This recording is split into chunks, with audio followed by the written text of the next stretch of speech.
What's going on, everybody? It's the Bull Show, aka Aidan, and welcome back to another video. Ladies and gentlemen, today we're going to be talking more in depth about the regular season and the playoffs and the success of the Chicago Bulls. Did they have a good season? Was their season not as good as it could be? And all of these situations. At the end of the day, our season ended in Game 5 to Milwaukee. A first-round exit for the Chicago Bulls. I know many people probably expected a little bit more, especially at the January, February point in the season where we're having unbelievably strong games. But at the end of the day, today we move on into the off season, we move on into trades, free agency, and the end of season reviews and stuff like that. And we're going to be discussing whether or not we had a successful season in the long run. But before we get started, please like and subscribe to the Bull Show, turn notifications on, and let me know in the comments below your thoughts about the Chicago Bulls season overall. Was it successful? Was it disappointing? Did you expect more? Were your expectations met? Again, stuff like this. And I think for the most part, many people would say we had a good season. I know the frustration at the end of the season and the playoffs is definitely looming, and it was definitely a very horrible time to be a Bulls fan in those amount of areas, March, April, and the playoffs as well, where we struggled, we couldn't perform, we couldn't find an extra gear, we looked tired, we looked like we didn't play well together as a team. All of these things, but we got to go back early as to preseason. Now, in the preseason, I actually made a Chicago Bulls predictions video on where we would finish in this regular season. And in that video, I said that I believe the Chicago Bulls would finish between the 4th and the 6th seed. I feel like the top 3 seeds were probably going to be secured. To be honest, I never expected, Boston to be within that top 3. I thought it was going to be Milwaukee, Philly, and Nets. But at the end of the day, of course, what happened to the Nets is very unique. I don't think many teams are going to experience that again in their season. So, unfortunate for the Nets. But yes, I thought the top 3 was borderline secured at that point. And then I thought the 4th to 6th seeds for the Chicago Bulls would be available.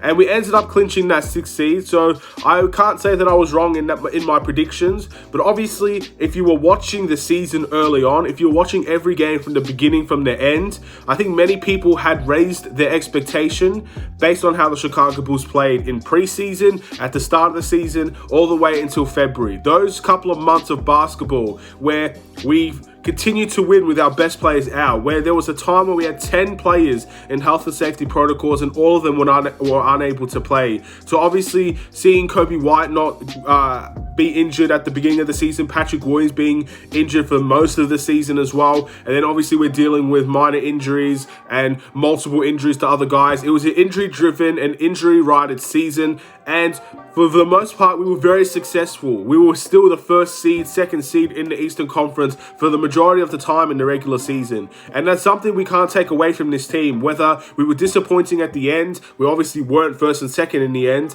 and the playoffs. What happened at the beginning of this season, what happened in the preseason, and what happened until February, before the All-Star break, it can't be ignored for the Chicago Bulls. There were some good things there that this Bulls team needs to take away from that season. How well we played, how good our ball movement can be when everybody is healthy. Obviously, how good our defense was at the beginning of the season. I also made a video talking about how this team could be a very good leading team in steals and deflections. At the beginning of the season, that's exactly what we were. So, through all the predictions, through all of the, guesses that we could be this or we could be that, I think most people were right in their guesses, were right in their predictions, were right in them saying that this team could potentially grasp that 4th seed and gain home court advantage in the playoffs, but they could also finish within that 6th seed if everything doesn't go as well as planned, which is what happened at the end of the season. The end of the season was frustrating. It was annoying. Every single game, it felt like we were losing. Obviously, we versed the top teams in the Eastern Conference as well. We couldn't find an extra gear to go up to. It was very desperate times, desperate measures for the Chicago Bulls. And for the most part, we were extremely unhappy as Bulls fans watching this team disappoint every single day, it looked like, with the March and April stretch. It is what it is. Again, you got to take the positives with the negatives. The positives of the start of the season comes with the negatives towards the end of the season. And for one reason or another, many people will say it's Lonzo Ball's injury. Many people will say it's Alex Caruso's injury. Obviously, the return of Patrick Williams, Kobe White's inconsistencies. You could put it on a bunch of people, but we just were not I guess we weren't able to maintain that level of play from the start of the season to the end of the season. Maybe we forgot our identity, who we really were, what type of team we can be. Maybe we just got gassed out. We played so many games, so many injury-driven players, and unfortunately it just caught up with us. Maybe it's because we knew, and the other teams knew our game plan, and they found unique ways to stop us. All of these things have to play a factor to the end of the season, but that was a rough stretch for all Bulls fans. I can definitely agree with you on that. And then obviously the playoffs didn't help with that as well. I'm very happy we got a win in the NBA playoffs. I feel like this team, most of this team is playoff debutants. People have never been in the playoffs before, might have a chance next year to get back into the playoffs, but that experience can do well for them. And having multiple years of experience in the NBA playoffs will only help them as well. So I'm very happy about that as well. But at the end of the day, it is a bit frustrating to see when you're in the playoff environment, you're versing the reigning champions, you compete in 2 games of the 5 series, and the rest of them you kind of just get left to the wayside. Milwaukee made adjustments, Milwaukee made game plans, Milwaukee obviously had certain people that wouldn't mind shooting a 3-point shot, and they obviously guarded the people that were threats from the 3-point line.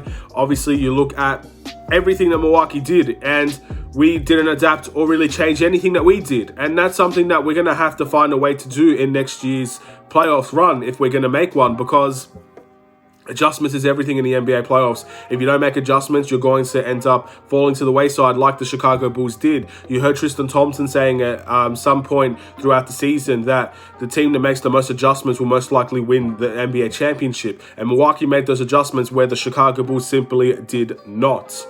So the experience of winning in the playoffs is definitely something I'll take. Obviously, it's something to remember. The first time in 5 years we made the NBA playoffs and we got a win in that series. We're not a team that got swept. There were a couple of teams. I think Brooklyn is the first team to get swept. I'm not sure if anybody else actually got swept. So we're not part of, I guess, a unique group here. But I think the performances in the playoffs were disappointing, and we might have to see how our future goes despite of that. But at the end of the day, overall, if you look at the grand scheme of this season, I do think it's a successful one.